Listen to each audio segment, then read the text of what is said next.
Okay, in this topic, we're trying to graph the compound inequality on the number line for all the x's that are less than -1 and greater than -3.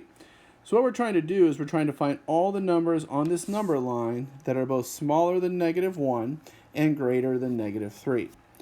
So if we think about it, I'm just going to draw kind of another little number line down here. The big numbers we care about are -1 and -3. So 0 is somewhere here, 10 is somewhere over here. It doesn't really matter. So all the numbers that are smaller than -1 will be the numbers that are to the left of -1. So all these values down here are smaller than -1. -3 is smaller than -1. -10 way down here is smaller than -1. We also want, at the same time, and means both, we want all the numbers that are greater than -3. So -3 is here. Open circle. Remember, always open circle if it's not included. If this had like a little line under it, we would include it with a solid dot. But all the numbers greater than -3, all the numbers to the right are greater than -3.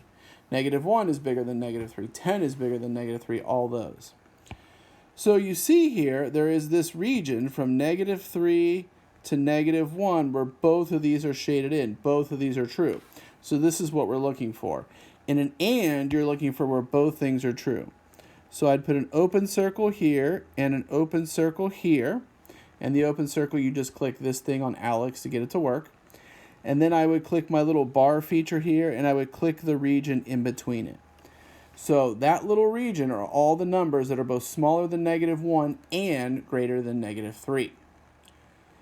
It is possible that you could also have an or inequality, or just means either one. So if this was an or problem, it's not an or problem, it's an and, so we are 100% done with this problem. But if it's an or problem, you want where either one is shaded. So since the whole number line is shaded, because there's really no gaps, right? It's everywhere, there's one of the two colors. And you need both colors, but or, you only need one. So for or, it would be the whole number line. So I would basically shade the whole number line.